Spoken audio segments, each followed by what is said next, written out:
So welcome back to another episode, and I'm joined back with Vic, and today we're going to review Metroid Samus Returns. And we were doing some movie reviews, and we're like, hey, we've both been playing this amazing game. Yes. Let's review it.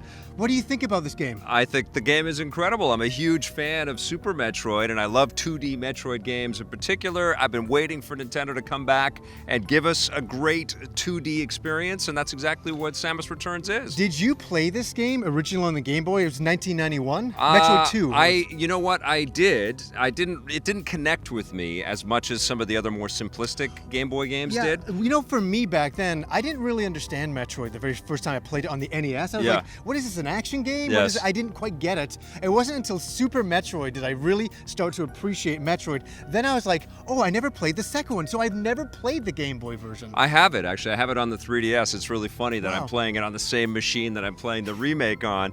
And it is a remake, but it's so much more than just It's a reimagining. Absolutely, yeah. They completely reinvented everything in the title. They rebuilt the maps. Obviously, you're using polygons. It is full color, unlike the crappy-ass looking Game Boy game.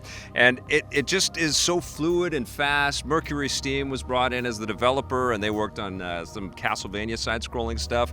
And, they have some pedigree. Those guys have some chops out there in Spain. You know, like, I haven't played a Metroid game for so long. We've been starved of Metroid games for a very, very long time. Yeah, we have. And then all of a sudden we get this game, and I'm sitting down, and I start playing it, and I'm like, oh my God. Yeah. And this is where I just want to gush for a second and say, if you like Super Metroid, you're going to absolutely love this game. It's fantastic. I've really been enjoying this a lot. Yeah, there's been a lot learned, I think, over the years with these Castlevania type and Metroidvania type experiences out there. And this is like really, really fine-tuned, really finessed 2D gameplay with lots of great secret areas to explore, a constant stream of leveling up. You've got your sort of traditional Metroid powers, but you also have these Aeon powers. Power-up things, that come into play, so you can suddenly blast with a super fast machine gun type pulse. And you have also the other pulse that shows you secrets around the map. Yes. There's a 10x10 ratio there. Which is kind of like the scanning that we would do in Metroid Prime. And,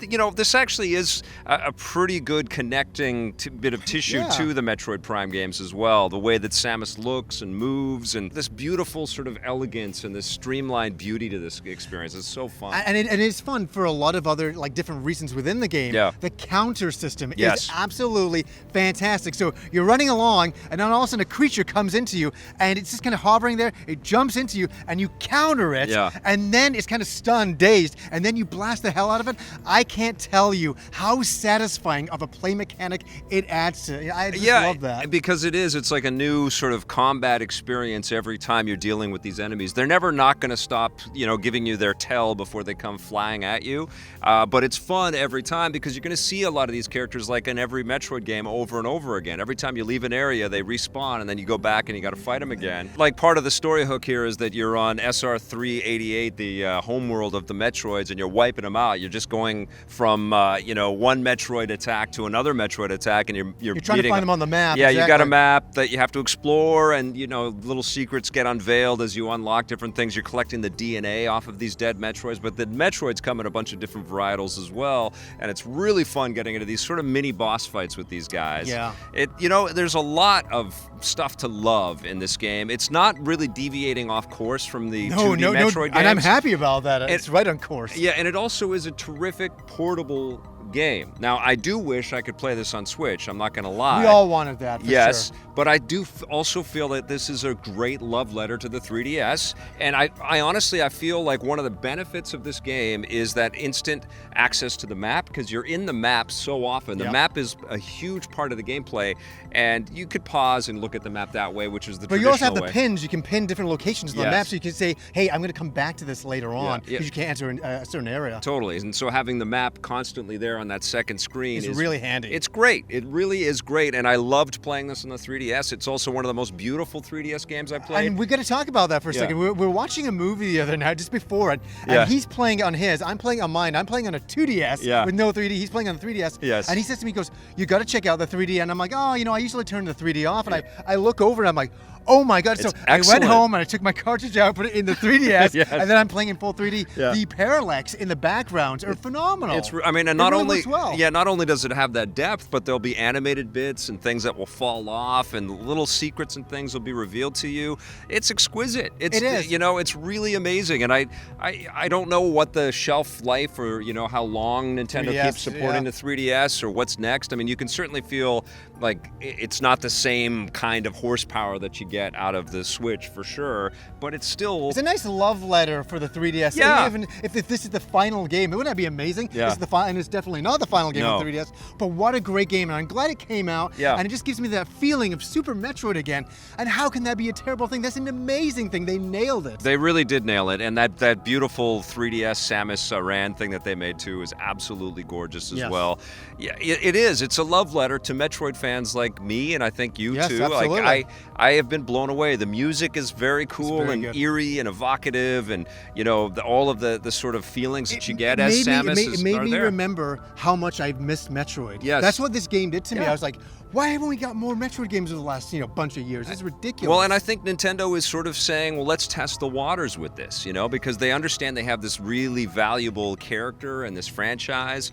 But you're right, it's been a long time since we played a game like this, and they haven't done one since Zero Mission on the Game Boy Advance, that crazy? which is a long-ass time ago. And I played that game. I own that game. Yeah, they've done these sort of side mission things with Hunters and Federation Force, but this is the Metroid that we want. And yes. And we've gone And so, I think the message is that if you've wanted this and begged Nintendo to do it, and obviously there are fan-created things like that, another Metroid II remake, AM2R. I don't even know about that. Yeah, this is like a fan thing that Nintendo had to squash because they were coming out with their own thing.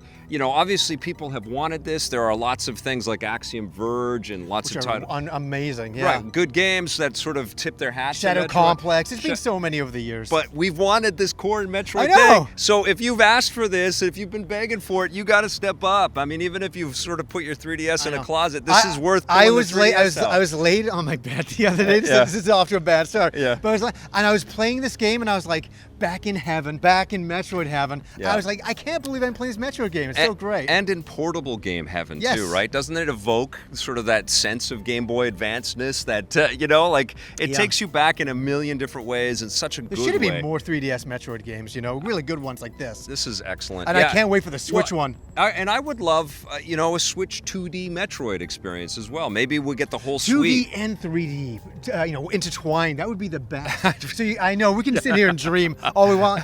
What are you going to give? Like, we're going to do this reviews on the run style as Vic has been doing for about 15, 20 years. It's confusing because we got Film Fury flags. It's all good. So you go to that channel and you're seeing this on Happy Console Gamer and reviews matter. on the This is a love letter to Metroid, and that's why we're here. And we're very happy about this. What are you going to give this out of 10? I love it. I don't think it holds that same sort of out of nowhere love that Super Metroid does for me. Wow. That's a 10 still for me. That definitely is a 10 for me, but I think this is still there in that caliber. This is a 9 out of 10. This is a 9 out of 10 for me as well. I fully agree with you there. Go get this one.